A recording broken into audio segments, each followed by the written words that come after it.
Vous écoutez Le Trèfle, le podcast francophone des Boston Celtics.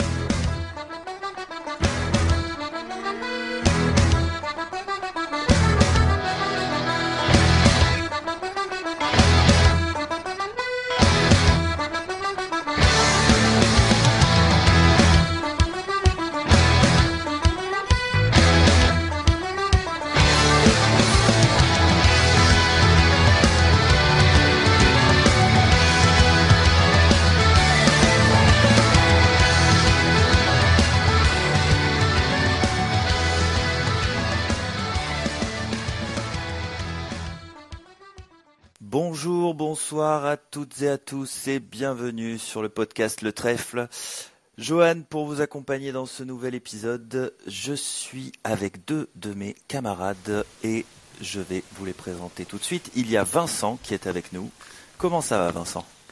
Salut Jo, ça va très bien. La forme, à peu près. À peu près la forme ? Ouais, autant qu'on peut. Bon, bah écoute, c'est déjà pas mal. Et puis, on est accompagné de notre rockstar au trèfle, puisque il revient de Boston et il va nous raconter plein de choses. Comment ça va, Azad ? Ça va très bien. Ça va tout va pour le mieux. Je dois être encore un peu dans mon nuage, donc tout va bien. Bon, c'est cool.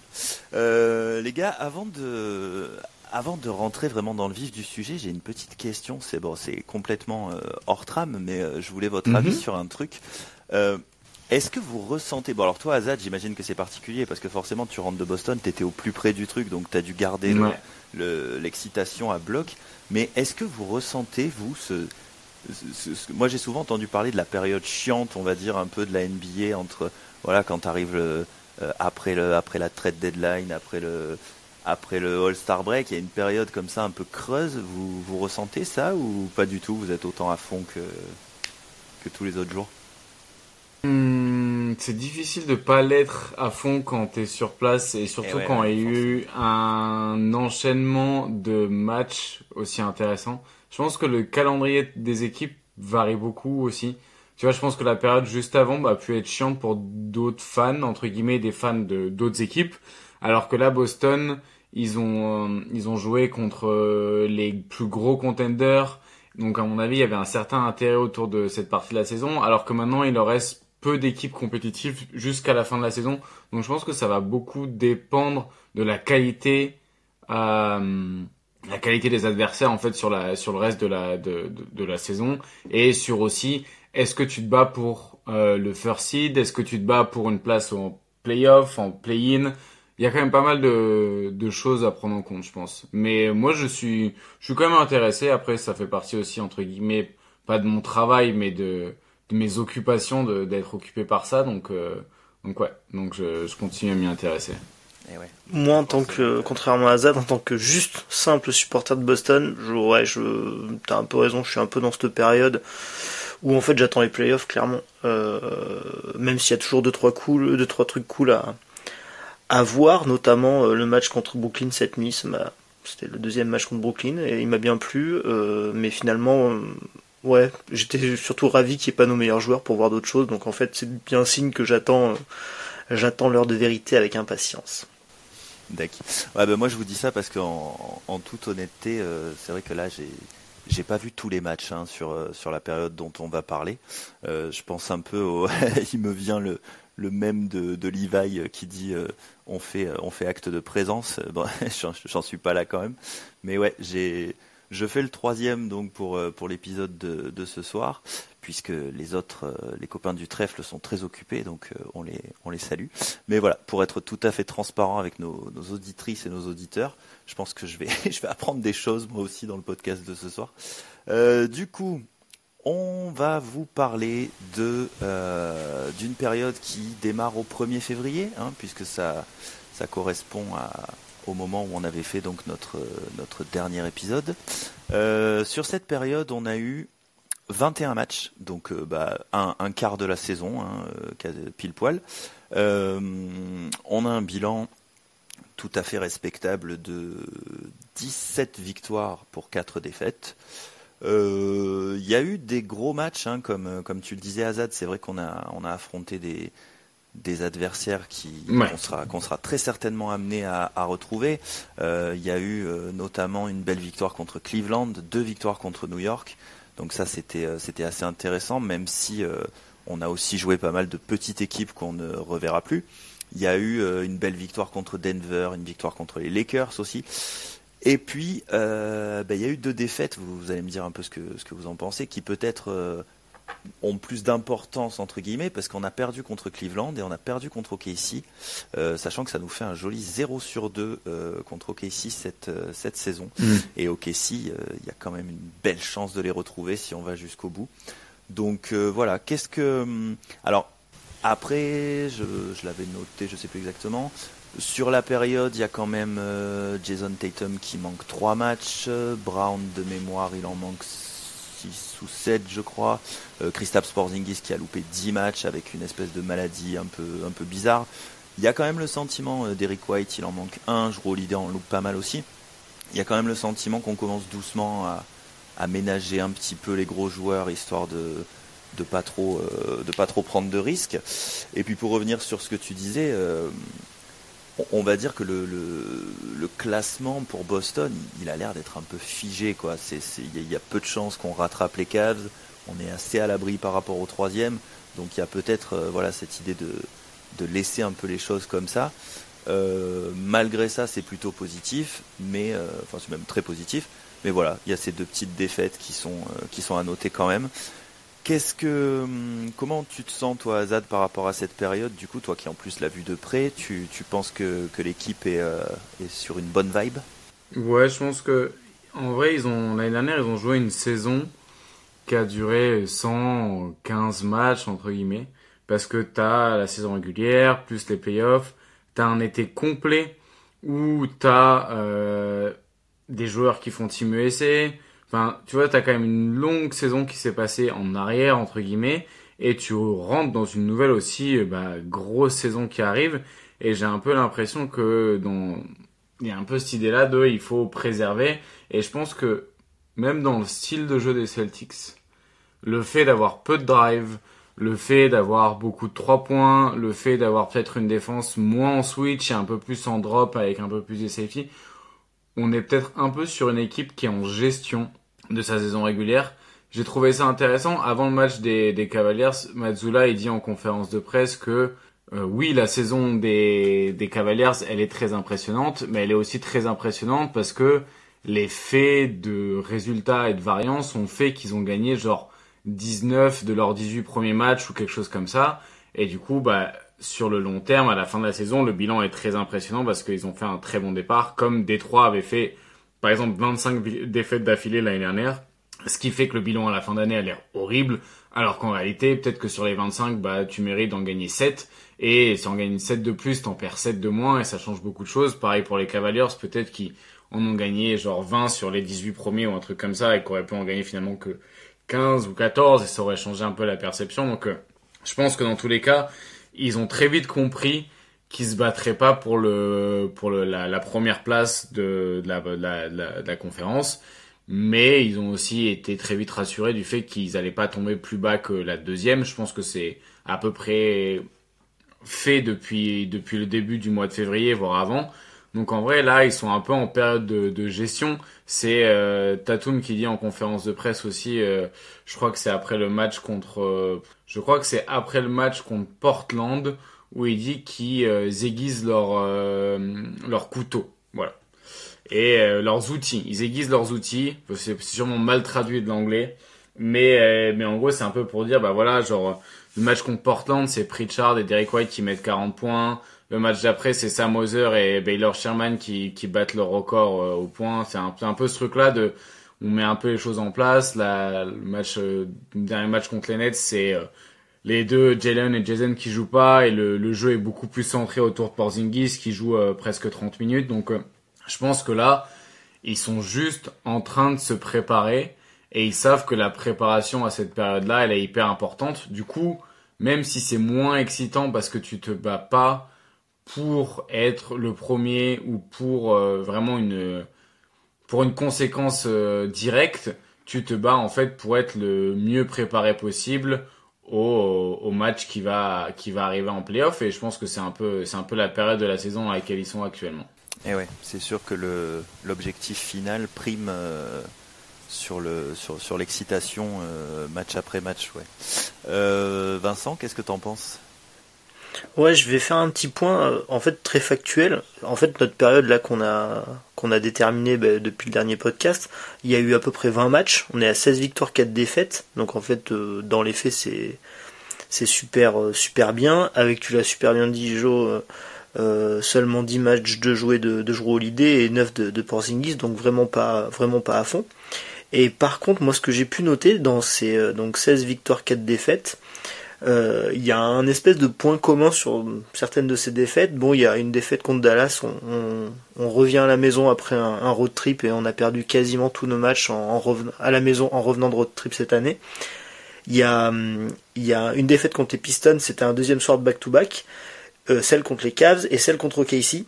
Et moi, sur cette période, et je vais poser la question à Azad ce qu'il en pense, sur ces 3 défaites là, Pistons, Cavs et OKC, qui sont vraiment pour moi les plus révélatrices, c'est qu'on prend un peu la foudre en 4e quart-temps sur ces 3 matchs-là. C'est-à-dire qu'on prend un 18-27 contre les Pistons, un 18-28 contre les Cavs et un 24-30 contre OKC. Bon, globalement, et sur cette période, malgré les super résultats, en 4e quart-temps, on a un net rating de moins 5,9, donc qui est pas du tout dans les standards de cette équipe, parce que sur cette période, le net rating global, donc la différence attaque-défense, ça va être plus 8,3. Donc il y a quand même eu beaucoup de 4e quart-temps un peu foiré, un peu mauvais, avec un gros ralentissement de jeu, beaucoup d'isolation, c'est un refrain qu'on entend depuis 2-3 ans maintenant sur cette équipe. Donc on a retrouvé par certains matchs le Boston qu'on n'aime pas du tout. Et notamment dans ces 4e quart-temps, je voulais savoir si toi, Azad, t'étais un peu d'accord avec moi sur ces matchs-là. Bon, après il y a des matchs là, par exemple contre OKC, on a couru après le score en permanence, donc bon, finalement on n'est jamais revenu. Mais voilà, ouais, c'était un peu le point commun de ces 3 défaites un peu révélatrices qui étaient sur des vrais gros matchs. Les Pistons, c'est une équipe qui est en forme, donc c'était sympa de les jouer aussi. Ouais, des petits doutes. J'ai bien aimé tout ce que tu as dit, Azad, sur la préparation. Les mecs sont en train de se reposer, mettre toutes les choses en place. Par contre, voilà, sur ces matchs-là qui étaient importants, celui des Cavs, ils étaient, on sent clairement que c'était un match qui était coché. On a retrouvé des choses pas bonnes et on prend un moins 10 dans le 4e quart-temps, quoi. Alors, il y a un peu ce truc-là des 4e quart-temps. Boston, ils se classent dans les 5 dernières saisons, 26e, 29e, 16e, 19e et 25e dans une statistique qui s'appelle le Win Differential, qui est un petit peu le net rating, la différence entre ton vrai bilan victoire-défaite et celui que tu devrais avoir selon ton net rating.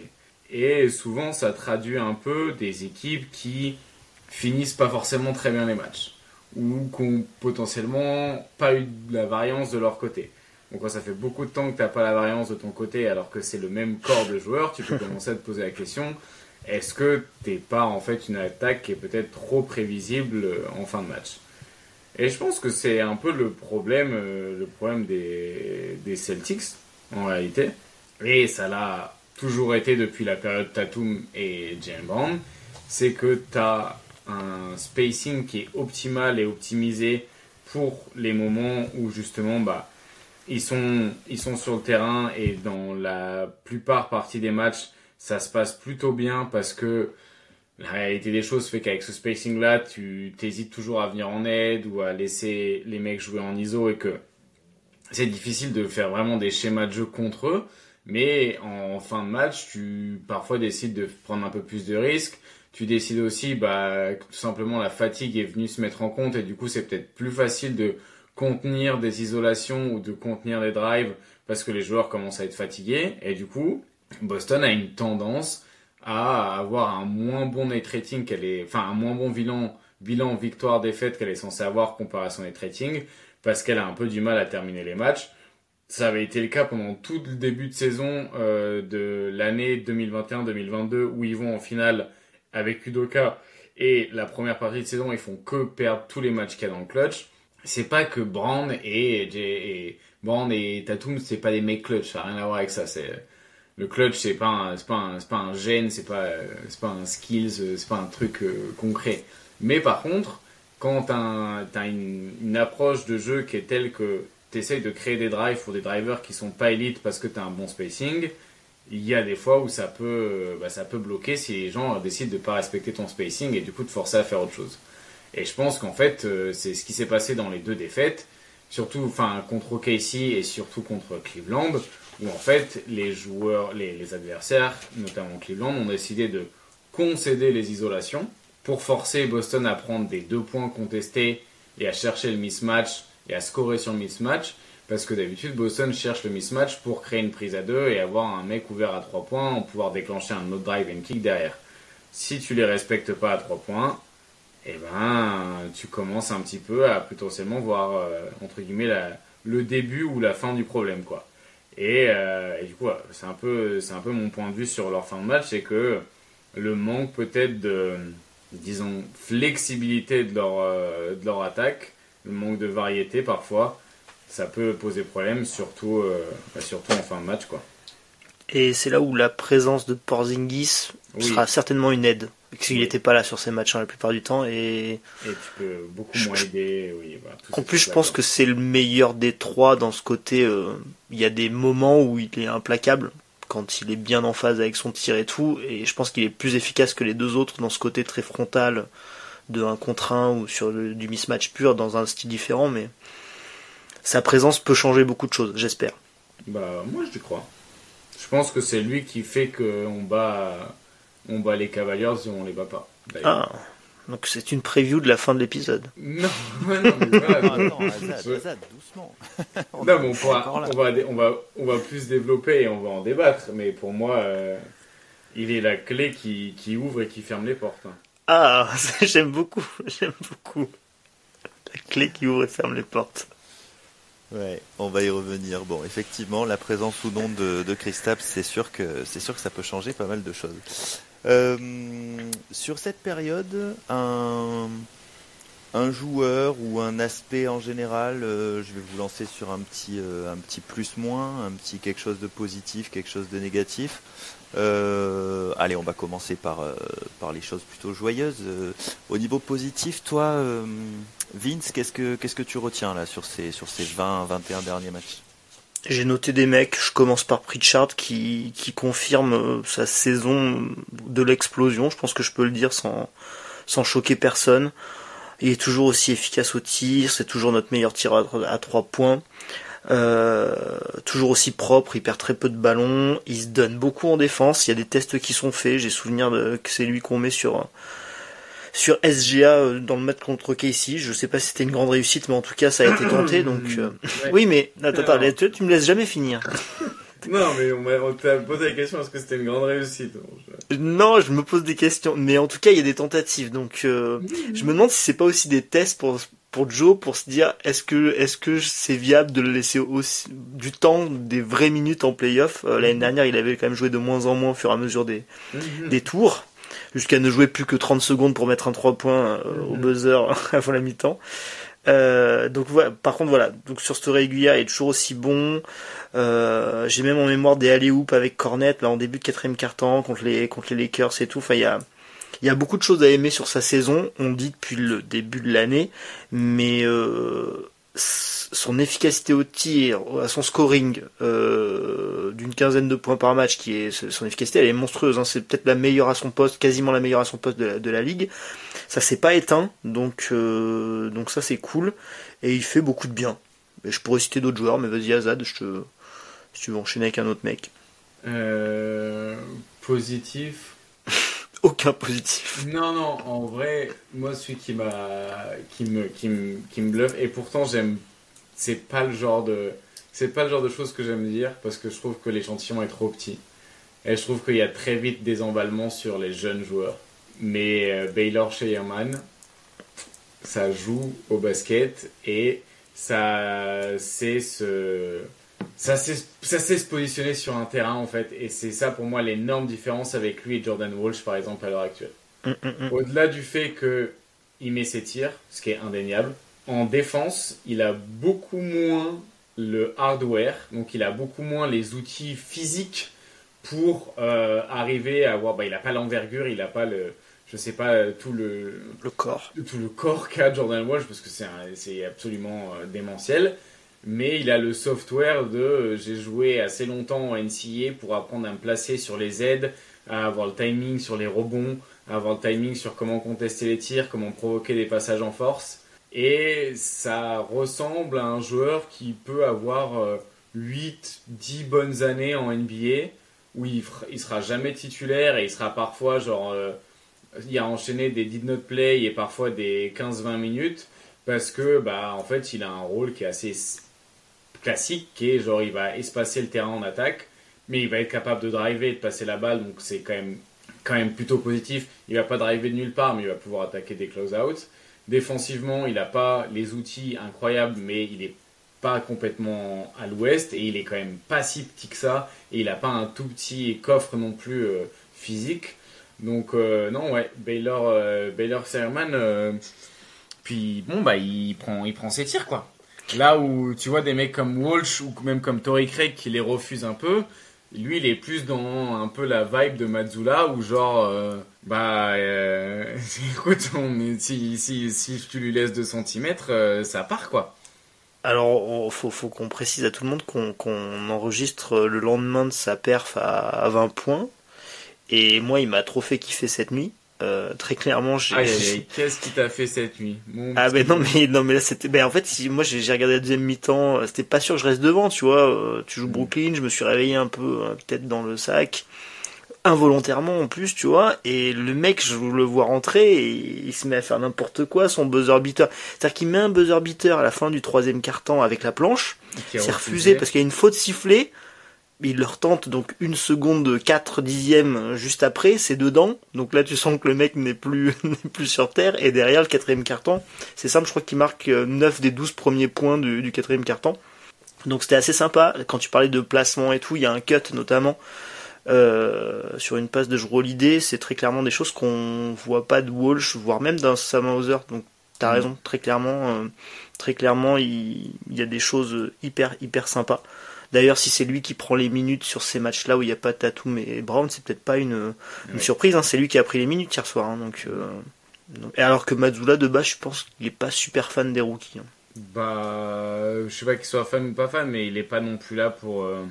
il est pas là pour développer des carrières, il est là pour gagner des matchs, quoi. Donc, ouais. Non, c'est plutôt bon signe, franchement. Surtout que... Tu vois, même défensivement, moi j'étais un peu inquiet de sa mobilité, de comment il va pouvoir tenir un peu en défense si il met ses tirs. En fait, il est très bien positionné, et rebond, des choses comme ça, un petit peu des petites choses qui créent permettent de gagner la bataille des chiffres, il est dedans aussi, quoi. Je crois bien qu'à sa draft, c'était un gros rebondeur. C'était parmi ses qualités vraiment évidentes, qui étaient mises en avant. Okay. Tant qu'on est dans les positifs, sur ce stretch de match, on peut faire un petit coucou à Robin en disant qu'à Horford, à je ne sais pas quel âge, est toujours nous a sorti des grosses perfs. Sorti des grosses perfs. Pas les Lakers, c'est le match contre Denver. Wow, voilà. Donc en fait, globalement, il a attendu les gros matchs en antenne nationale. Je sais même plus, je dis peut-être une bêtise, mais bon, les gros matchs attendus de tous. Pour dire, messieurs, j'ai 25 ans et je suis un des intérieurs les plus valuables de la ligue. Voilà. Donc ça, c'était super cool. Et donc on espère que maintenant il aille dans un frigo jusqu'au playoff et qu'on le fasse jouer que 15 minutes par match si c'est possible. Ouais. Enfin, le moins possible. Mais c'est vrai que d'un autre côté, il a mieux joué que d'habitude, mais ils l'ont aussi fait beaucoup plus switcher que faire du drop que d'habitude. Mm-hmm. Et tu vois, tu me posais la question... on se l'a posé tous les deux d'ailleurs, hein. Qu'est-ce qui fait qu'il fait plus de drops que d'habitude en début de saison, même en milieu de saison? C'était un peu... ça fonctionnait pas, quoi. Et là, plus on se rapproche de la fin de saison, plus on commence à retrouver les moments où il va être en switch plutôt qu'en drop, là où il est beaucoup plus doué. Donc ouais, ça ressemble quand même pas mal à une préparation de playoff, hein, tout ça. Et il sera encore, on l'espère, comme l'année dernière, bluffant. Je pense que c'est le mot. Espérons. En tout cas, on nous le souhaite. Et tant qu'on est sur les intérieurs, Azad, si je dis pas de bêtises, tu as parlé un petit peu de Luke Cornet il y a pas C'est vrai que j'ai parlé de Luke Cornet. il y a pas très longtemps. Ça me rappelait justement qu'on se posait, c'était une question qu'on se posait encore en début de saison, à savoir que dans cette espèce de bataille à 3 qui risquait d'y avoir pour cette espèce de spot de troisième pivot, on voit que c'est bien Luke Cornet qui est le plus utilisé. Tu veux en dire un petit mot? Écoute, ils ont réussi à l'optimiser de manière à ce que même s'il tire pas à 3 points alors qu'il l'avait fait en début de carrière, il participe quand même au spacing par sa qualité de passe, sa qualité de mouvement et sa qualité d'écran. Et sa qualité de rebond aussi d'ailleurs. Ça fait beaucoup de mais c'est quand même les 3 choses qui sont importantes. Et il y a un peu l'idée aussi que quand moi j'ai demandé à Joe Mazzulla qu'est-ce qu'il avait trouvé sur lequel il avait le plus progressé entre guillemets sur cette dernière saison, il a dit sur la physicalité et ouais c'est ça, je crois les écrans et la physicalité, et c'est vrai qu'en fait il crée exactement ça quoi. Il crée des espaces, il crée du spacing sans tir parce que sur short roll, il sait exactement genre à quel moment passer la balle et de quelle manière se positionner. Les écrans qu'il pose créent énormément d'espace, donc même quand il est à l'opposé sur la ligne à 3 points et qu'il reçoit le ballon après une balle qui a traversé, en fait lui il peut profiter des espaces qu'il va générer autour des écrans pour qu'en fait il libère un joueur sur un drive ou derrière la ligne à 3 points, et du coup ça en fait de lui un joueur clé qui a certaines limites, mais franchement qui je pensais pas qu'il puisse apporter des minutes positives et compétitives, et il faut bien avouer que c'est le cas. Donc ouais, bien vu encore une fois Brad Stevens, et surtout bon courage pour la prolongation cet été. En fait, tout ce que tu nous as résumé, Azad, c'est un peu comme ce que tu disais avec Scheierman, c'est beaucoup d'intelligence en fait. Des outils de base, on va dire raisonnables, mais beaucoup d'intelligence, et tu vois, j'ai en tête des 5 avec White, Pritchard, Hauser, Horford, Cornet. C'est des trucs qu'on peut voir, qu'on a déjà pu voir s'il manque un des J. Ça fait quand même pas mal de cerveau bien fait sur un terrain de basket, et c'est pour ça que même si les qualités sont pas folles au départ, ça se passe très très bien avec Cornet sur le terrain. Je pense que c'est un des mecs qui quand il est sur le terrain, tu gagnes ces possessions là quoi, tout simplement. Donc c'est vraiment génial. T'as raison, pas sûr qu'on arrive à le conserver, même si moi l'année dernière je pensais qu'on n'arriverait pas à le conserver et que finalement il a repris une année au minimum. J'étais assez surpris à l'époque déjà, parce que je le trouvais déjà bon l'année dernière. Là, pour moi la dernière question, c'est est-ce qu'il va avoir des minutes en playoff ou pas, tout simplement. Ouais, ça c'est ouais, on verra. Mais je pense que va pas y avoir le choix, parce que je pense que la route va être longue en play-off. Et je pense qu'il va clairement y avoir besoin de reposer un petit peu Porzingis et Horford pour aller loin. Et je pense que les 2 premiers tours, tu vas avoir pas mal de Cornet. Surtout que, tu vois, les pick and roll, Luke Cornet, Jason Tatum face aux Knicks, ça détruit on peut pas vraiment appeler ça une défense, mais le truc qui sert de défense aux Knicks, voilà, on va appeler ça comme ça, peut se faire facilement ouvrir là-dessus. Donc ouais. Je pense qu'il y aura des minutes sur les 2 premiers tours pour Cornet.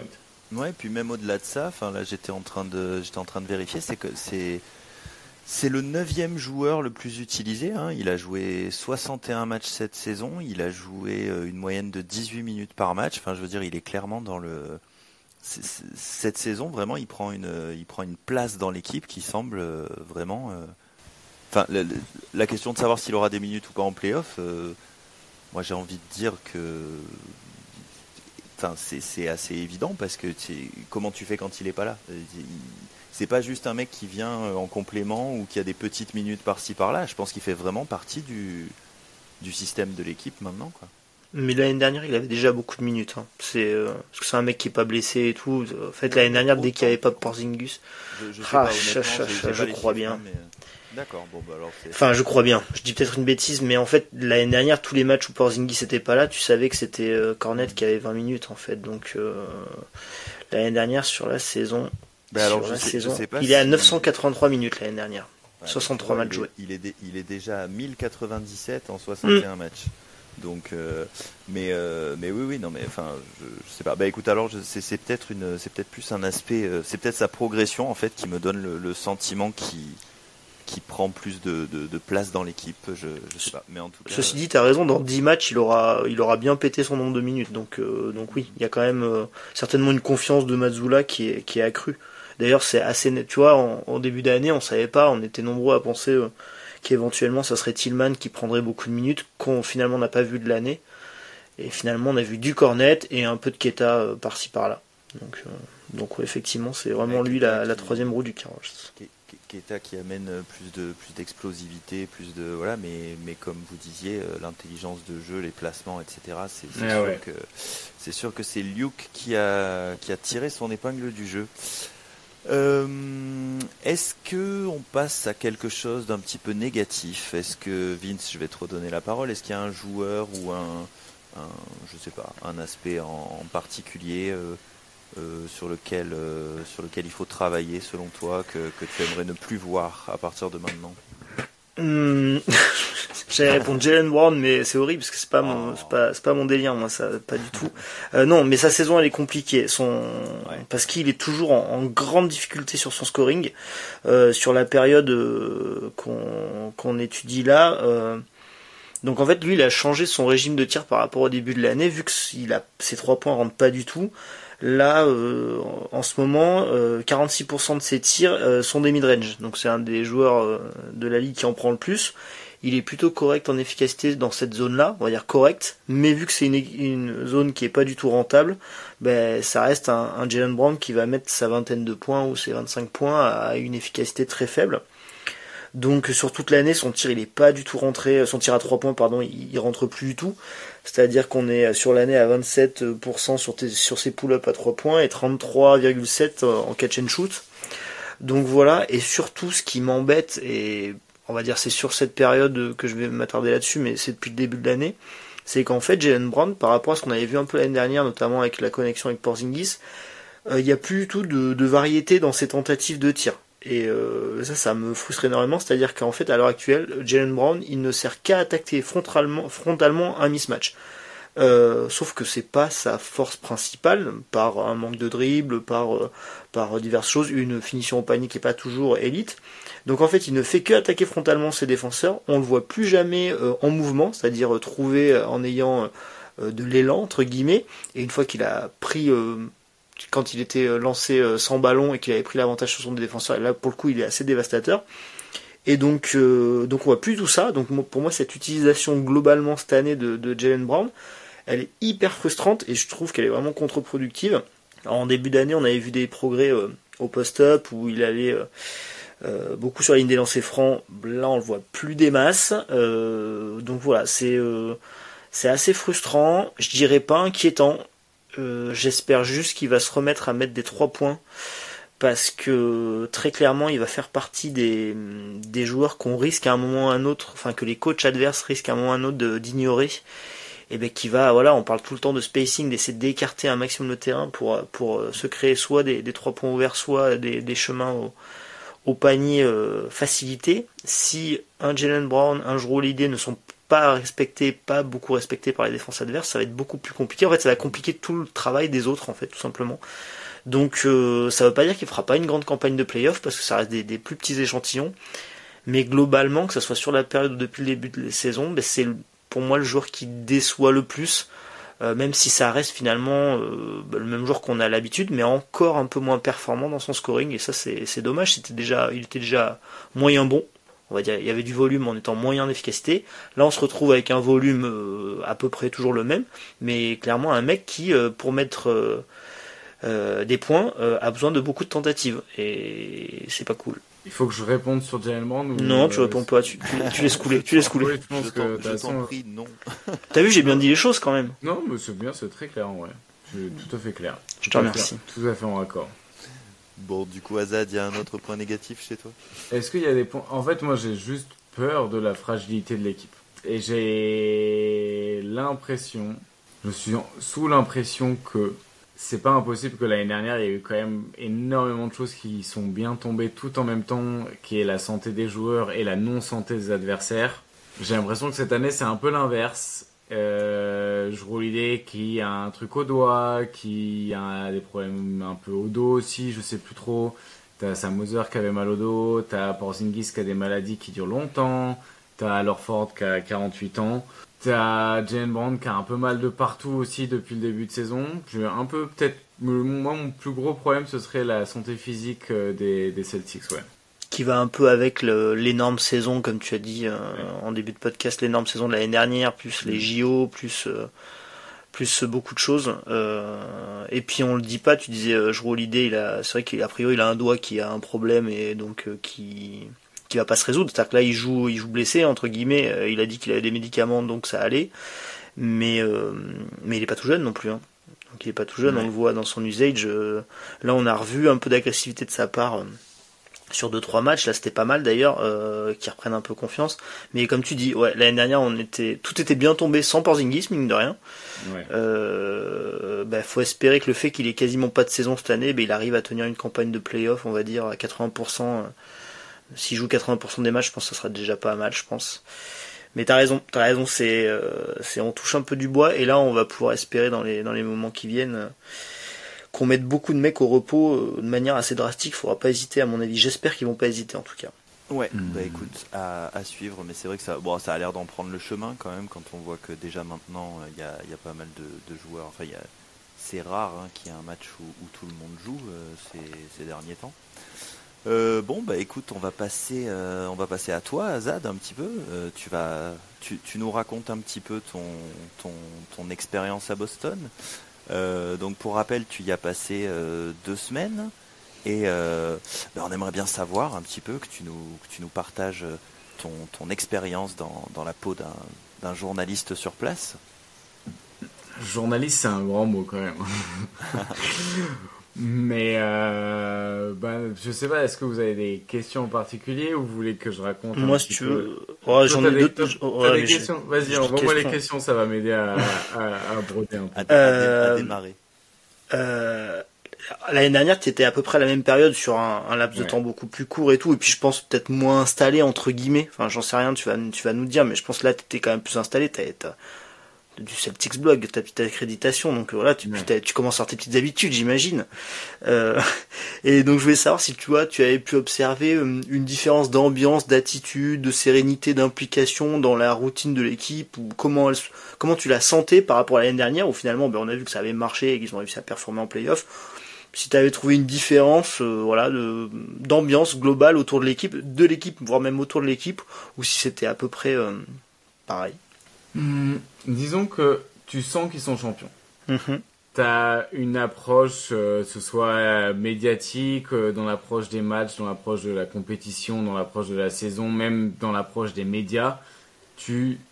Ils sont pas champions, juste champions en titre, c'est les champions. Genre, ils sont vraiment dans une approche où ils pensent être les meilleurs, ils pensent être les meilleurs, ils savent qu'ils l'ont été l'année dernière, et ils sont convaincus qu'ils le seront encore cette année et que du coup les autres équipes vont venir un petit peu essayer de leur enlever ça quoi. Et du coup, en gros, moi j'ai trouvé qu'il y avait une approche plus sereine et il y avait moins de stress.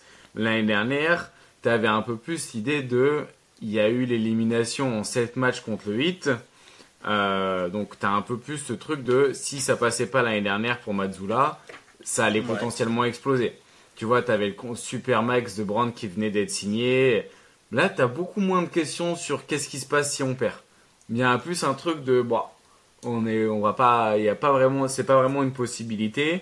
Et on est beaucoup plus dans une dynamique positive que dans une dynamique sous pression, entre guillemets, d'être dans l'obligation de gagner parce que tu t'as jamais encore gagné. Et en plus, t'as ce truc de, vu que t'as déjà gagné, tu sais que ce groupe-là peut aller au bout. Mais tout ça, c'est des impondérables, un petit peu, c'est du ressenti, mais c'est clairement ce qui transpire un petit peu, je trouve, que au sein des médias ou au sein des échanges avec soit les joueurs, soit les coachs ou quoi. Ouais, donc tu sens vraiment des mecs en pleine cruise control de leur saison et qui assez sûrs de leur force finalement.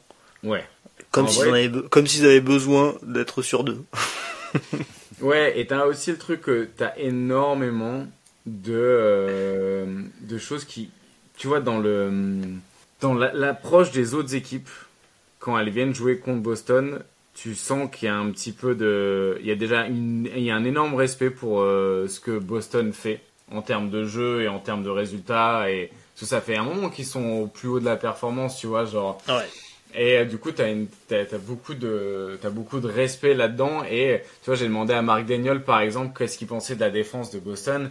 Et il disait, ouais, c'est des mecs qui ont le stomac, donc tu vois, il a pas dit les couilles, mais il a dit qu'on le stomac de faire des ajustements défensifs que toi, tu peux même pas prévoir. Parce que qui fait ça, en fait? Et du coup, qui peuvent complètement bouleverser ton approche offensive. Et il s'est fait exprès justement pour que ça fasse ça. Et du coup, t'as un petit peu, tu vois, c'est quand même bien étudié. Et puis t'as un vrai respect et la franchise de Boston et l'équipe de joueurs que c'est. Et le respect qu'ils ont pour des mecs comme Tatum, comme Brand, comme Horford aussi, comme Holiday, comme Derek White.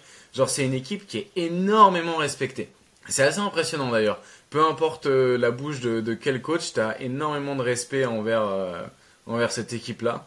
Et c'était assez cool en vrai. C'était plus serein, j'ai trouvé, comme ambiance que la première fois que j'y suis allé. Mais tu l'as bien résumé en vrai. Enfin, tu vois, même par rapport au coach, comme tu dis, il avait une énorme pression l'année dernière. En plus, ça devait être une période. En fait, ils avaient tout à perdre avec ces playoffs. On le disait souvent en tant que fan. C'est-à-dire ces playoffs, t'as surdominé toute la saison. Il y a plein de blessés partout. C'est pas que t'as rien à gagner, mais t'as quand même beaucoup à perdre, quoi. Si tu laisses passer ta chance, que là, clairement, oui, je peux comprendre. Après, j'avais entendu aussi Will Hardy qui avait dit qui était assez élogieux sur l'attaque ou même qui disait que c'était la meilleure équipe de la ligue et tout quand il était de passage. Je sais pas si c'était toi qui lui avais posé la question ou quoi, mais c'est vrai que c'est assez. Après, en même temps, tu nous dis, ils sont très respectés, mais c'est vrai que les joueurs ont un gros bagage là maintenant. Si tu regardes l'historique en playoff de tous ces mecs-là, ça commence à faire un paquet de matchs. Non, ouais, donc c'est un peu une ambiance plus sereine de bon bah c'est quand que les playoffs commencent, quoi. Et un petit peu aussi l'ambiance de cette année, ce sera potentiellement. En tout cas, les gens ont l'air de penser que ce sera plus compliqué que l'année dernière. Moi, je pense que l'équipe qui pouvait les battre en pleine santé. Je pense que l'équipe qui pouvait les battre, c'était Denver l'année dernière. Je pense que sur les 2 dernières années, la meilleure équipe, enfin la seule équipe qui aurait pu vraiment les battre, vraiment genre sans trop de doute, ça aurait pu être Denver. Là, j'ai un peu plus de doutes sur chacun des adversaires, mais j'ai aussi des doutes sur la santé de Boston, donc ça va être intéressant un petit peu d'en discuter. Est-ce que tu penses que j'ai failli te poser la question tout à l'heure quand tu en as parlé, mais là du coup puisqu'on est sur je vais pas dire que ça dégagerait presque de la suffisance, mais la façon dont tu décris un peu comment ils sont en gros sûrs de leur force, est-ce que dans des défaites justement comme contre Cleveland ou comme contre OKC, est-ce qu'il n'y a pas un truc un peu de se dire je vais pas dire on s'en fout parce que c'est sûr que je pense que quand tu affrontes un gros adversaire comme ça, quelqu'un que tu risques de rencontrer jusqu'au bout, tu dois avoir envie de gagner le match. Mais est-ce qu'il n'y a pas, Vince parlait des 4e quart-temps, est-ce que c'est pas juste possible qu'à un moment dans le match, ils se disent bon, en gros, on voit ce qu'on peut faire, à la limite celui-là, si on le lâche, c'est pas très grave, on se détend un peu sur la fin de match et chose qui du coup n'arrivera pas en play-off. Il y a peut-être de ça. Et d'un autre côté, je pense qu'ils ont vraiment envie aussi de faire les bonnes répétitions. Je suis pas sûr que ce soit un groupe très suffisant. Je pense pas que des mecs qui arrivent au niveau NBA, je pense pas que des mecs qui sont champions, ils soient suffisants dans leur approche. Je suis pas sûr que ça existe. Et je pense que si ça existe, c'est plutôt contre des équipes à la limite contre Portland ou contre le Jazz. Mais dans les matchs importants qu'ils ont perdus au KC et Cleveland, je pense pas que ce soit une question de suffisance. Donc peut-être que s'il y a des matchs serrés qui devraient pas l'être, c'est peut-être lié à ça. Je pense que dans les gros matchs, en vrai, s'ils perdent ou si c'est serré ou s'ils se font complètement avoir, c'est juste soit l'aléa du match, soit une sous-performance, soit une mauvaise approche. Hein. D'ailleurs, moi je pense qu'on je sais pas si je m'attendais à une régulière finalement aussi tranquille. Tu l'as dit tout à l'heure, Azad, très vite dans la saison, on s'est aperçu qu'on serait pas premier et qu'il y avait une équipe qui était en feu et qui continue à l'être, qui va peut-être aller taper des records de franchise, voire même, je sais pas, enfin, taper des records de victoires, même si là ils viennent de perdre 2 matchs, les Cavs. Et finalement, c'est resté quand même hyper sérieux. Et même quand on peut dire des petites choses négatives sur certains mecs, moi je leur reproche, par exemple, même si je trouve que Brown fait une petite saison, je lui reproche pas son investissement ou son envie de bien faire. Je pense qu'il essaye vraiment de bien faire, mais qu'il est clairement dans un creux. T'as dit à Z qu'il avait l'air d'avoir un peu des petits bobos de partout. J'ai l'impression qu'il passe une saison avec pas mal de petits bobos à droite à gauche, mais qu'il est quand même sur le terrain. Donc en fait, globalement, c'est quand même beaucoup de choses à mettre à son crédit. Alors je dis lui parce que c'est lui que j'ai dit en choses négatives, mais au final, tu regardes la qualité de la saison, on est encore sur des saisons top, border elite qui se passe avec pas tous les mecs en forme, avec un Porzingis qui a joué à peine 30 matchs, avec des mecs qui vieillissent et tout, mais quand même une saison, des leaders notamment, des White, des Tatum, des Brown qui sont beaucoup là, qui produisent, qui y a du volume entre guillemets. Et sur une régulière à 82 matchs, c'est quand même assez fabuleux de tous les ans être au top, quoi, tout simplement. Ouais, c'est pour ça aussi. Il faut pas prendre tous les matchs et tout ça pour argent comptant. Il faut surtout plutôt attendre tout simplement les playoffs et aussi la vérité de qui sera là et qui ne le sera pas, quoi. C'est mon plus gros doute, ma plus grosse bataille. Donc oui, à voir. Dis-moi, t'as croisé des gens là, ou des gens sympas, ou des anecdotes un peu rigolotes pendant ton séjour, vu que t'as dû arpenter les couloirs du TD Garden, des gens que t'as découverts ce coup-ci, particulièrement sympathiques. On ne demande pas les gens désagréables, bien sûr. C'est pas notre style. Cédric Maxwell, d'ailleurs très drôle. On n'a pas pu échanger directement, mais j'ai été assis plusieurs fois aux tables des gens des médias et du coup pour manger, il était là et ça a l'air d'être un sacré blagueur. J'ai passé de longues heures avec Jared Weiss pour corriger mes articles. Du coup, il m'a un peu partagé comment mieux écrire entre guillemets, tout simplement. Donc ça c'était très cool. J'ai aussi l'occasion de manger avec un scout d'une équipe de NBA qui était sur Boston pour scouter un des joueurs du match. Du coup, c'était intéressant de rencontrer un professionnel d'une équipe qui était là pour clairement travailler entre guillemets et pouvoir préparer potentiellement l'intersaison de cette équipe la saison prochaine.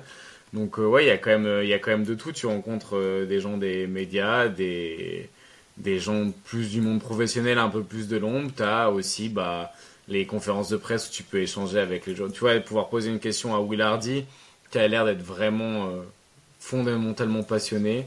Pouvoir parler avec Mark Daigneault, même Kenny Atkinson, pouvoir lui poser une question sur Vincent Collet. C'était cool en vrai. T'as été gâté par le casting en plus, parce que là en termes de coach, je pense qu'on est sur de la crème du moment là en plus. Ouais, en termes de coach et d'équipe, en vrai j'ai eu beaucoup de chance. Hein. De manière générale, de toute façon, j'ai quand même beaucoup de chance. On va pas se mentir. Hein. Non, mais même, tu vois, dans le casting, t'aurais pu, on aurait pu jouer, les Bucks quoi.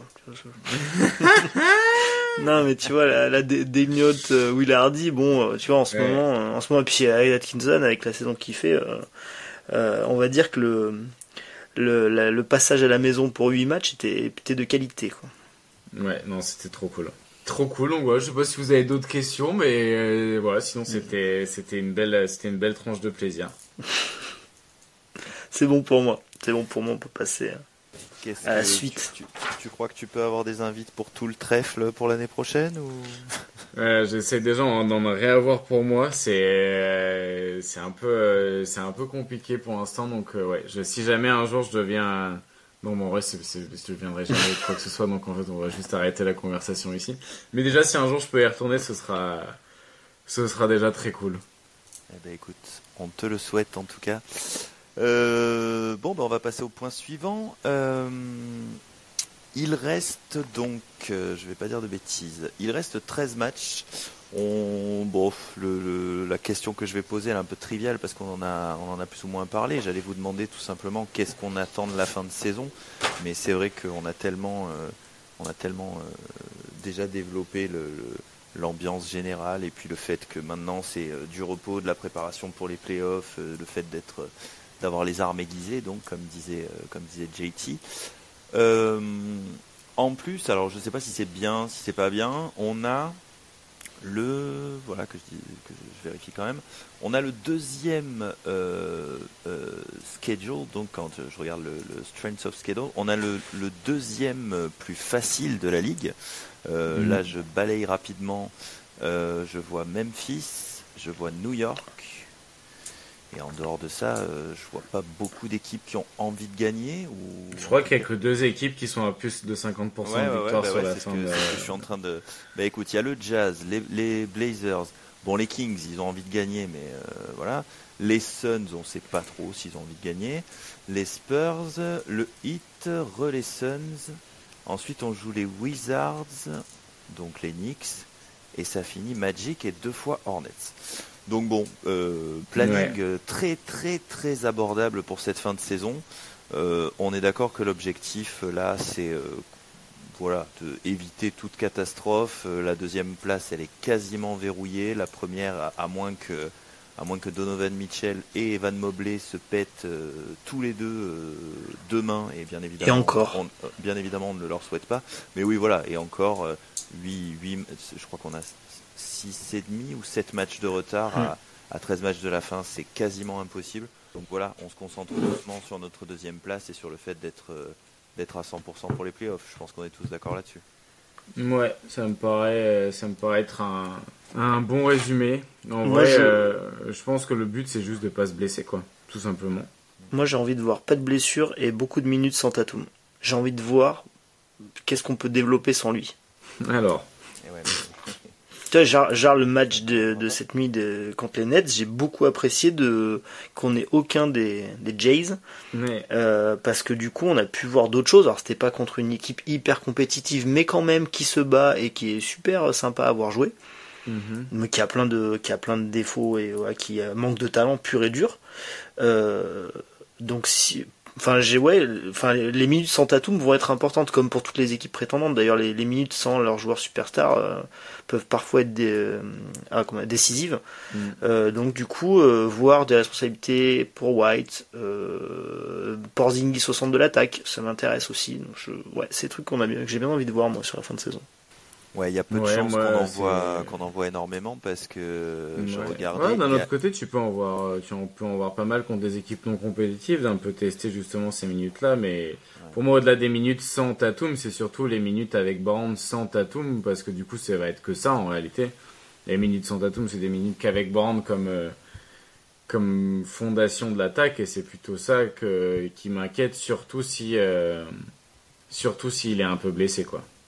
Après, je sais pas ce que t'en penses. Cette année, ça a pas été autant. Je trouve qu'individuellement, il fait pas une bonne saison au scoring notamment, mais vu qu'il a quand même un petit peu progressé sur sa lecture de jeu, sur sa manière de trouver les autres et tout, je trouve cette année, j'étais même en train de regarder, les échantillons sont peut-être pas assez grands, mais les minutes avec Brown sans Tatum, elles sont plutôt ok quoi, en termes de net rating et tout, alors qu'on a eu des périodes où c'était assez cata. Ces minutes-là. Cette année, ça n'a pas été le pire. Ça peut sauver sa saison d'ailleurs.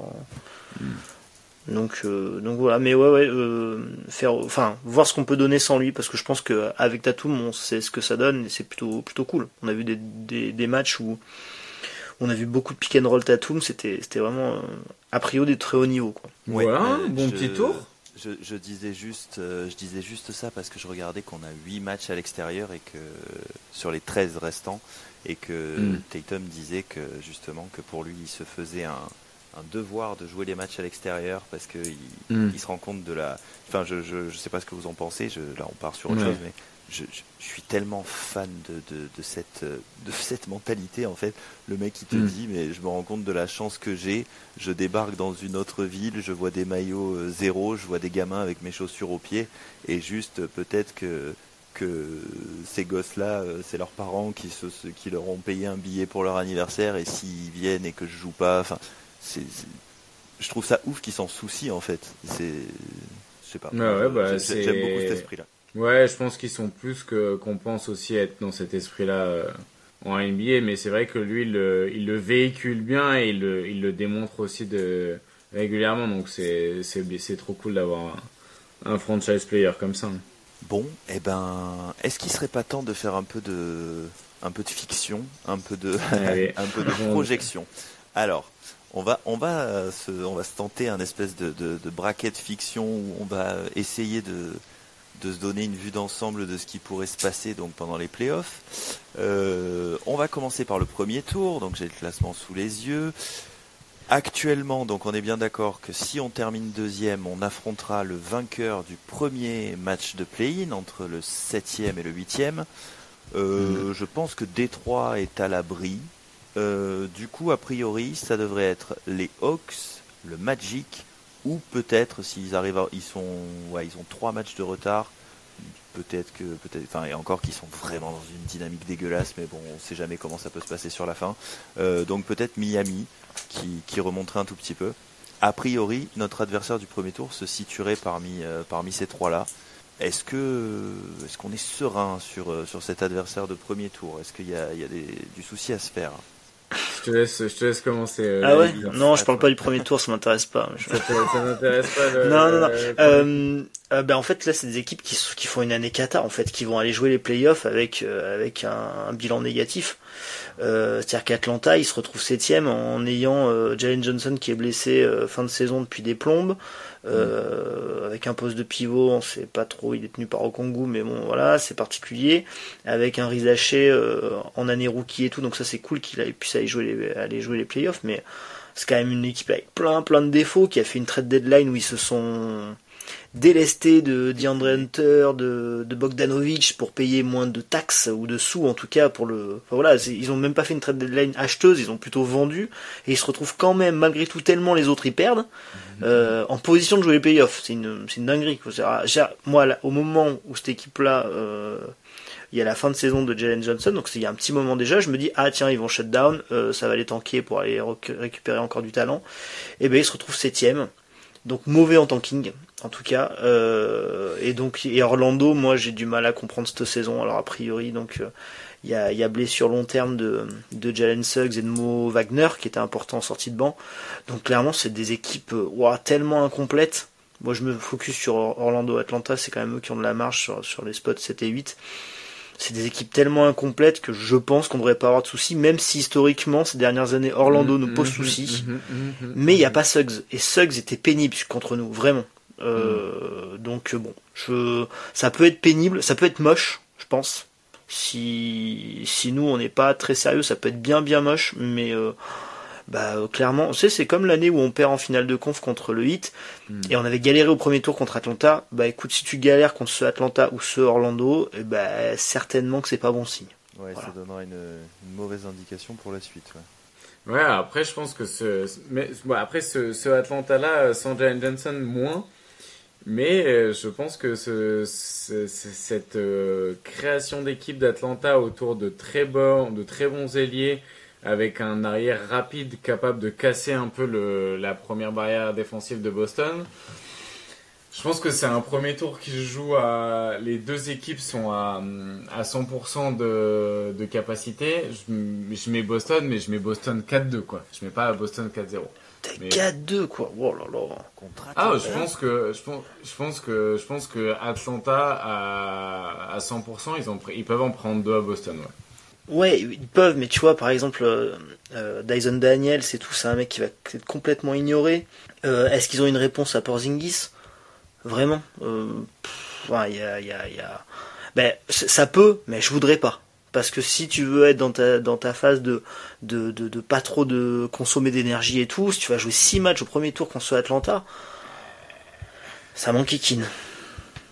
Ça, je veux bien que ça t'enquiquine, mais je pense que la construction d'équipe telle qu'elle est, c'est typiquement le genre d'arrière que Boston a énormément de mal à gérer. C'est vrai. C'est typiquement le genre de défense de switch all qui propose beaucoup de problèmes à Boston parce que c'est des défenses qui doublent pas et qui préfèrent concéder les switches. Je pense que c'est typiquement le genre d'équipe qui peuvent emmerder Boston au complet. Mais ils le sont pas cette saison, donc c'est pas la question. Ils le sont pas du tout, en plus que je regardais, leur deuxième meilleur scoreur c'est DeAndre Hunter, il est plus là, Jalen Johnson troisième, pas là, Caris LeVert il est pas out, je sais plus. Non, il vient d'arriver. Non, mais il est pas blessé en ce moment. Non, je crois qu'il vient de revenir. Donc, ouais, enfin, okay, il a été recruté il y a pas longtemps, enfin il a été échangé il y a pas longtemps. Et après t'as le grand George Niang, quoi. Ouais. Non, il faudrait pas. Après, t'as totalement raison sur. On se rappelle du premier tour dont je parlais en 2023, où clairement Trae Young est un joueur pénible pour nous et qui expose énormément notre bon vieux Al Horford, où très clairement c'est pas ce genre de joueur sa tasse de thé à défendre. Exactement. Vas-y, deuxième tour, on est passé, rassure-moi quand même. Allez, oui, quand même. J'espère. Alors, deuxième tour. Deuxième tour, on va dire que si la logique est respectée, on devrait rencontrer les New York Knicks. Les 4-0. Knicks. Voilà, je pense que c'est ce qu'on leur a mis cette saison. Pas encore, là, il reste un match. Les Knicks, il y a une petite possibilité. En fait, ça va dépendre de comment ça se termine au classement là, parce que Indiana et Milwaukee se repassent devant, et là je suis en train de voir, les Pistons ne sont qu'à un match derrière les Pacers, 4e. Il y a quand même, après je regardais là pendant que vous parliez, leur planning est très très chaud jusqu'à la fin, mais il y a un monde où les Pistons finissent 4e en fait, donc qui sortira de ça? Est-ce que, du coup, est-ce que si New York prend plutôt Milwaukee ou, mais bon, a priori, ça devrait être les Knicks, avec quand même une petite possibilité que ce soit les Bucks ou les Pacers. Azad, tu as laissé transparaître tout de suite ton sentiment sur les Knicks. Vince, t'es d'accord? Non, pas 4-0, pas du tout d'accord, bien sûr. Non, parce que tu mets pas 4-0 aux Knicks, parce que Brunson est super fort, s'il y a des fins de match, il est super fort, parce que Josh Hart peut te faire chier sur 2-3 matchs. Mais justement, à la limite, moi je pense que sa blessure elle est pas mal, parce qu'il peut se reposer un peu, quoi.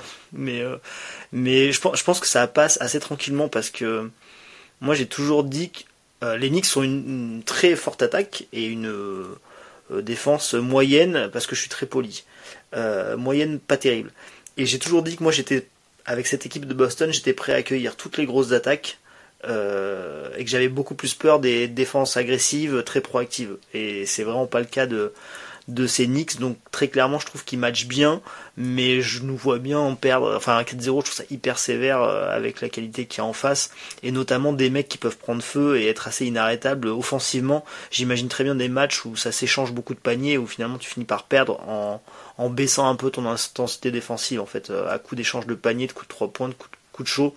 Je pense que de ce point de vue ils peuvent largement rivaliser. Et malgré tout, du côté offensif des Knicks, Towns, autant c'est un problème en défense, autant c'est un mec assez fabuleux en attaque. Donc voilà. Et je sais pas si on n'a pas encore vu cette équipe des Knicks avec Mitchell Robinson en forme. Donc je sais pas si ils peuvent faire un push en fin de saison ou débloquer des choses, ou son retour, et s'il peut débloquer des choses ou pas, ça j'en ai aucune idée. J'ai pas vu les Knicks ces derniers temps. De toute façon, je suis désolé, mais sur 4 matchs, tu peux les... Ouais, tu penses que tu peux les ouvrir défensivement? Ça oui, ça on est ok. Et je pense pas que Bronson, ce soit exactement la typologie d'arrière qui pose problème. Je pense que c'est plus des arrières comme Maxey, comme Garland, comme... Qu'est-ce qu'on a dit avant, Trae Young, qui sont problématiques. Des arrières, on va dire, à premier pas. Ouais. Plus fin, plus rapide, et moins dans le côté physique et tout, où c'est vrai qu'on a des joueurs à faire matcher là où il est bon, Bronson, par contre, contre Grenoble, contre Boston, là où il est bon, c'est quand il est utilisé off-ball. Parce que c'est là aussi où on a des gros problèmes défensifs. On n'a pas des gros problèmes défensifs, mais on a des problèmes défensifs. Voilà. Ok. Bon, on attaque, finale de conf, Cleveland, Boston. Ouais. J'étais en train juste de regarder, mais je trouve pas. Il y a l'histoire des minutes aussi. Enfin là, j'arrive pas à trouver. Mais les joueurs des Knicks jouent un nombre de minutes qui est hallucinant. Enfin, on sait que c'est la méthode Thibodeau, mais il y a quand même un gros risque qu'ils arrivent cramés encore une fois, quoi. T'as pas l'impression que l'année dernière ait servi de leçon? C'est pour ça que je te dis que c'est bien qu'il soit pété en ce moment, parce que comme ça il peut se reposer un peu. Ouais. Mais vraiment, je le pense sincèrement, quoi. Je le dis pas pour rire. Ok. Et ouais, donc bon, bah du coup, finale de conférence, il y a quand même de très fortes chances qu'on se retrouve face à Cleveland. S'ils sont capables de tenir le rythme de la régulière et d'être l'équipe qu'ils ont l'air de montrer. Pour vous, c'est vraiment l'adversaire final. Enfin, je veux dire, est-ce qu'il n'y a pas quand même une question qui se pose sur cette équipe des Cavs à se dire, bon, ok, ils font une régulière de malade. Azad, tu disais, c'est vrai qu'ils ont beaucoup gagné en début de saison, mais même, ils perdent très très peu de matchs, quoi. Bon là, effectivement, ça tombe mal parce qu'on enregistre alors qu'ils viennent de perdre 2 matchs d'affilée, mais ils sont vraiment impressionnants. Mais est-ce que en playoff ça va être la même chose? Est-ce que pour vous c'est sûr? Bon, rien n'est sûr évidemment, mais est-ce que vous êtes confiant sur le fait que Cleveland va aller en finale de conf de l'autre côté? Oui. Ok. Ouais, très clairement. Finale de conf. En plus, je pense que si ça doit matcher les Bucks, ils sont. Je pense que ça match bien pour eux en plus. Ouais. Ok. Et donc. Après, la question, c'est est-ce qu'ils nous battent? Oui, voilà. Du coup, j'allais y venir. La confrontation.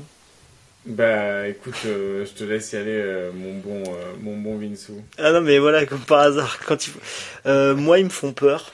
Je pense qu'ils font moins peur à Azad que moi, je n'ai peur d'eux. Enfin, voilà, je pense qu'il est moins inquiet que moi. Il y a quand même un truc, c'est qu'ils shootent cette saison à 3 points comme des grands maboules. C'est la meilleure réussite à 3 points de la ligue. T'as l'impression que le mec qui met un pied sur le terrain, qui prend un 3 points, il le met à Cleveland, quoi. Cette année, les Ty Jerome, les DeAndre Hunter, c'est un bon shooter, hein. Depuis qu'il est arrivé là-bas, il est à 48% à 3 points sur quasiment 5 tentatives par match. C'est voilà. C'est-à-dire qu'il y a peu de mecs en dessous les 38%, quoi. Donc c'est assez bluffant. Donc oui, en fait, je pense que il me tarde. J'espère qu'on va le voir parce que je pense qu'il y a moyen de se régaler en fait. Qu'on gagne ou qu'on gagne pas, il y a moyen de se régaler et qu'il y ait une pure série parce que t'as un super coach en face. Je pense que il y aura beaucoup de tactiquement de trucs à voir sur toute la série. Donc en vrai, je sais pas vraiment en fait. Je devrais me mouiller, mais je sais pas vraiment. Mais on va se régaler. Et malgré tout, j'ai quand même assez peur des performances de Donovan Mitchell en playoff parce que dans mes souvenirs quand même, je trouve qu'on reconnaît pas assez le fait que dans mon esprit, c'est un mec qui performe en playoff et qui a rarement déçu. L'année dernière, il fait 2 matchs, après il doit se péter. Mais il est fort, quoi. Il est fort, c'est-à-dire que autant... Il en gagne un tout seul. C'est-à-dire que c'est un mec qui, justement, sur des 4e cartons et tout, peut prendre des gros coups de chaud et il l'a pas fait une fois ou deux. C'est un coutumier du fait. En plus, c'est un mec là pour le coup qui a pas joué énormément cette année. Les minutes sont très bien réparties. Ils ont tellement dominé que justement, c'est un mec qui a baissé un peu son usage, qui a baissé un peu son nombre de ballons au profit de tout le collectif. Et je pense que c'est un mec qui va arriver pleine balle et qui peut-être en passe de faire une grande saison de play-off. Et en plus, j'ai l'impression que cette année, eux, ils sont vraiment épargnés par les blessures. Ils ont peu de pépins et tout. Donc j'espère pour eux que ça arrivera pas au pire des moments.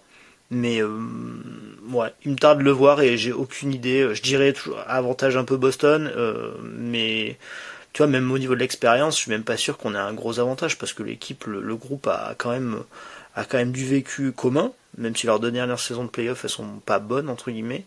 Et puis individuellement, c'est des mecs qui commencent à avoir un peu de bagage. Est-ce que la lumière ne sera pas encore trop forte cette année? Ouais, à mon avis, ça va, ils auront l'éclairage pour.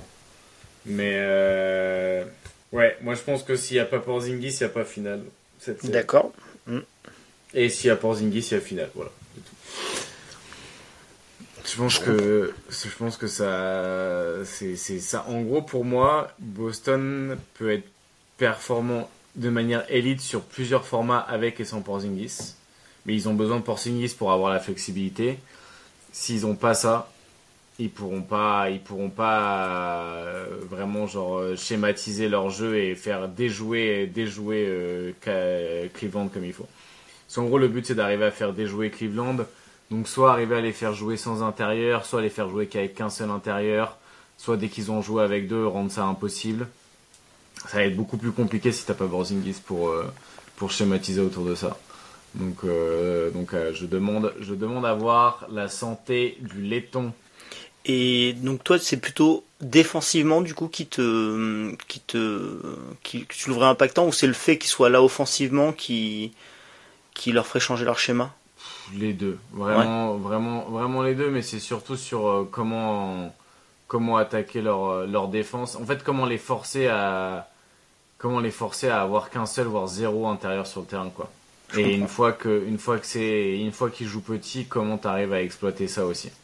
Et la question, c'est aussi, mais je pense que cette année il fait une grande saison, c'est est-ce que tu arrives à, entre guillemets, remartyriser Garland défensivement, parce que l'année dernière ça a été quand même un petit peu le plan d'attaque principal, mais bon, l'équipe était quand même bien amoindrie et bien moins forte, mais ça a été d'attaquer perpétuellement Garland, qui était déjà en retour de blessure et pas en grande forme, mais bon, quand même malgré tout, tu l'as quand même copieusement harcelé, dans le bon sens du terme. Donc est-ce que son niveau défensif sera suffisant pour pas créer une première grosse brèche un peu perpétuelle avec lui sur le terrain, sachant qu'ils en ont besoin de toute manière, c'est un de leurs meilleurs joueurs offensivement. Et voilà, ça fait un bon petit résumé, hein. Et du coup on craint qui de l'autre côté, pardon? Alors voilà, de l'autre côté, j'allais y venir. Déjà, est-ce qu'il y a pour vous une possibilité, si on arrive jusque là et donc on vient de battre Cleveland, est-ce qu'il y a une possibilité que l'adversaire final ne soit pas OKC? Oui. Oui. Petite, mais oui. Ok. Ça peut être Denver. Qui est-ce qui peut... Ouais, ça peut être Denver. J'aurais dit ça aurait pu être Dallas. Oui. Ça aurait pu... Non, mais ça aurait dû, d'ailleurs. Ça aurait dû, ouais, ça aurait clairement dû, ouais, c'est vrai. Putain, en vrai, on aurait pu avoir 2 années de suite avec la même finale, créer un peu de rivalité historique, mais tout nanana là. Et non, Nico Harrison est un débile. Mais attends. Luka Doncic, il est gros. Ah, putain, mais quelle horreur. Et en plus, ça incite les gens à faire des blagues grossophobes, ça m'énerve encore plus, mais bref. Non, qui c'est qui peut sortir à l'ouest? Denver, OKC, Warriors. Moi j'avais mis Warriors dans mon top 3. Et Clippers. Non, alors ça faut pas écouter Azad. Oh. Attends, il a ses petits running gags entre guillemets. Non, moi je suis d'accord avec Azad. Oh. Je dis pas que je l'ai. Kawhi il est en forme, hein. C'est fini les mecs là. Le retour de Kawhi. Bon, ok. Et donc, ok. Et donc sur toutes ces équipes, qui nous bat? OKC. Non, Denver non. Non, OKC non. Je pense Denver c'est la. Pour moi les plus grosses, les deux équipes qui peuvent battre Boston sur une série de playoffs c'est Denver et Cleveland. Et alors, tu peux me donner tes arguments sur pourquoi OKC nous taperait pas, alors que moi je les trouve vraiment, vraiment impressionnants. Le spacing, je pense que sur une série de playoffs, je pense que sur une série entière, tu peux schématiser beaucoup plus agressivement contre leur spacing que ce que Boston a fait sur les 2 matchs de saison régulière. Ça, je peux comprendre. Par contre, moi, ce qui m'effraie, qui me terrifie, notamment sur les 2 matchs, c'est pas leur attaque finalement, c'est leur défense et à quel point elle est performante, à quel point elle arrive à faire perdre des ballons, à quel point une de ses seules faiblesses c'est que c'est une équipe qui concède des lancers francs, mais nous on n'est pas très performant de ce point de vue. Non, c'est marrant parce qu'on a des schémas défensifs un peu, tu vois, enfin des forces défensives un peu inverses, c'est-à-dire que nous on provoque très peu de perte de balles, par contre on concède très peu de lancers francs. Eux c'est un peu l'inverse. C'est hyper proactif, c'est hyper agressif. Moi j'ai un autre truc, c'est que justement dans les 4e quart-temps contre eux, les 2 fois j'ai eu l'impression d'une physicalité en fin de match, mais le double de la nôtre. Je nous trouvais émoussés quand je les trouvais jeunes, frais. J'avais l'impression qu'ils étaient 6 sur le terrain, et je trouvais ça assez étouffant sur les deuxièmes mi-temps des 2 matchs. Et autant on peut mettre à mal leur attaque, je pense. Alors après, il faudra voir ce que donne SGA, parce que je le trouve quand même monstrueux sur de la pure isolation. Mais par contre, leur défense m'a franchement impressionné. Et c'est ce genre de défense qui nous a toujours fait du mal. Ouais, mais vraiment leur défense, c'est pas mon point de question, c'est leur attaque. Et je sais pas à quel point leur manque de spacing va pas être beaucoup plus facile à arrêter schématiquement une fois qu'on sera rentré dans des playoffs où il faut vraiment prendre entre guillemets des décisions agressives. Et je trouve que autant sur le premier match, c'est ce qu'ils avaient fait Boston contre OKC. Et le match en vrai se déroule un peu sur un coup du destin où en fait Boston arrête de rentrer ses tirs et Lou Dort met plus de 3 points sur la deuxième mi-temps que toute l'équipe des Celtics. Et sur le deuxième match, j'ai trouvé que Boston avait eu une approche défensive beaucoup plus classique. Et du coup ouais, pour moi, c'était pas une bonne preview de ce qui allait se passer, entre guillemets. Tu penses qu'ils ont pas voulu trop donner de billes, entre guillemets, enfin, qu'ils sont restés assez conservateurs Je pense qu'ils ont testé des trucs au premier match. Je pense qu'ils en ont pas testé sur le deuxième. Après, donc, du coup, tu crois pas vraiment en les progrès des Wiggins, Casson Wallace, ces mecs-là ont évolué quand même. Tu vois, l'année dernière, ils étaient déjà pas loin de l'éventuel final NBA. En tout cas, ils étaient dans la conversation. Ils ont pris un an de plus. Ils sont hyper jeunes, tous ces mecs. Et un Wiggins, il fait quand même une super saison, quoi. Par exemple, c'est des mecs qui évoluent encore et encore. Ouais, mais c'est plus leur volume et leur respectabilité à 3 points dont j'ai des doutes. C'est pas leur niveau de joueur en tant que tel. Je peux comprendre. Notamment sur le volume. Et l'historique, entre guillemets. Mais... Ouais. Je me demande si Boston n'est pas l'équipe. Souvent, on dit qu'il faut pas dire ça. Tu sais, il y a des gens qui caricaturent cette NBA dans make or miss league. Tu sais, par rapport aux 3 points. Boston est l'équipe qui prend et de loin le plus de 3 points, donc est quand même dépendant grandement de sa réussite au tir. Et en plus, c'est une équipe qui concède des 3 points, pas dans les corners, mais above the break, assez facilement. De manière à pouvoir protéger de manière top son panier, donc à abandonner des shooters. Donc là, tu prends encore le pari que ce shooter-là, quand il va avoir des grands shoots ouverts, va les mettre ou va pas les mettre. Je me dis que Boston est quand même cette équipe de variance ultime où, mine de rien, le shooting à 3 points est prépondérant dans chacune des rencontres, quoi. J'ai l'impression que cette année, ça va être encore pire, en fait. Je sais pas, l'année dernière, pendant les playoffs, il y avait une augmentation du drive aussi. Je pense que est-ce que la tendance à prendre des pull-ups à 3 points et à jouer plus dans le périmètre, c'est pas aussi lié à une volonté de pas se cramer et de garder aussi le jus des playoffs pour ça. Donc non, je sais pas si ce sera encore plus une caricature du Make Commerce League, en vrai, je suis pas sûr. Mais en fait, j'espère que ça se passe comme tu le dis, mais c'est vrai que cette année, sur la régulière, ça a été... C'était assez criant, quoi. Et puis en plus, avec Mazzulla qui vraiment, par exemple, qui a fait beaucoup jouer Cornet et donc du coup le faisait largement abandonner juste pour protéger le panier. Donc à concéder vraiment, mais vraiment pas, juste pas dans les corners, mais à concéder clairement de dire à des mecs, vas-y tire.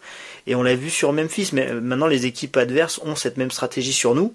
Donc on l'a dit sur Jrue Holiday, je pense ça va être tenté sur Jaylen Brown aussi. Je pense qu'on peut vite arriver sur beaucoup de matchs où la différence peut se faire sur qui a rentré le plus de 3 points, quel est le mec non respecté qui a réussi à les rentrer, le Lou Dort de ce match. Ouais, c'est toujours un peu le questionnement, mais bon, en vrai sur 7 matchs, je pense que OKC a un peu des limites structurelles. En tout cas, c'est ma conviction. J'ai pas dit que c'était la bonne, mais c'est ma conviction. Je suis entièrement persuadé que t'as tort, bien sûr. Oui, mais c'est là est toute ma force d'ailleurs, c'est que je me trompe très régulièrement. Bon, Est-ce qu'on a répondu à toutes tes questions, Johan ? Écoute, non. Non. On est champion ou pas ? on rattaque depuis le début. Moi, je pense qu'il y a back-to-back. Ok. Vince. Moi, je suis impatient, mais j'ai aucune idée. Je pense que, malheureusement, c'est comme quasiment tous les ans, la santé peut être déterminante. Je pense que parmi les, on va dire 4 équipes, 5 équipes favorites de la NBA, déjà peut-être on a 2 qui sortiront sur, j'ai perdu un de mes 3 joueurs les plus importants. La question aussi, c'est quelle équipe peut supporter par exemple 2 séries de playoffs sans un de leurs meilleurs joueurs. C'est ce qui est arrivé quand même l'année dernière à Boston, c'est-à-dire qu'il y a eu beaucoup d'absents, mais mine de rien on a supporté une campagne de playoffs quasiment intégrale sans Porzingis. Donc on a une marge. Cette année, je sais pas s'il y a une équipe qui a la marge de manœuvre pour perdre un de ses 3 meilleurs joueurs. Ça va être des playoffs bien plus intéressantes que l'année dernière en tout cas. Ça, c'est à n'en pas douter. Bon, et ben voilà, je pense qu'on a bien fait le tour et je pense que l'épisode touche à sa fin. Vincent, Azad, merci. Quelque chose à ajouter ou on est bon pour vous ? Un merci à toi surtout. Bah ouais, merci pour l'organisation. Avec grand plaisir. Et l'animation. Bah ouais, bah écoute, ça faisait un petit moment que j'étais pas passé et ça fait plaisir, c'est chouette. Je suis content d'avoir fait cet épisode avec vous. Du coup, on va se retrouver en fin de saison régulière, j'imagine, pour le grand bilan. Oh bah certainement, oui. Puis on va donc, oui, je pense qu'on fera un dernier petit point, même si, comme on l'a dit, les matchs à venir n'auront pas forcément une importance capitale et nous donneront pas forcément beaucoup de billes pour la suite. Mais je pense qu'on fera un petit bilan et puis après on s'attellera à l'avant playoff, donc les previews, les reviews, peut-être 2 en 1 à chaque fois, comme on avait fait. On n'a pas encore décidé vraiment de tout ça, mais on y viendra très bientôt. Chères auditrices, chers auditeurs, merci si vous nous avez écoutés jusqu'au bout. On vous dit donc à bientôt. On se retrouve à la fin de la régulière. On profitera très certainement du moment du play-in pour faire un petit point avant donc d'attaquer les previews pour les playoffs. Prenez soin de vous et à la prochaine. Go Celtics. Salut. Ciao. About a 2-second difference between the shot clock and game clock.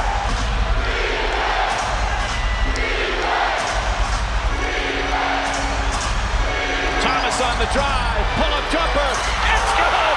Isaiah Thomas gives the Celtics the lead with 2.4 remaining. 13 fourth quarter points. And Atlanta calls their final timeout. So many big shots for both teams, Jeff.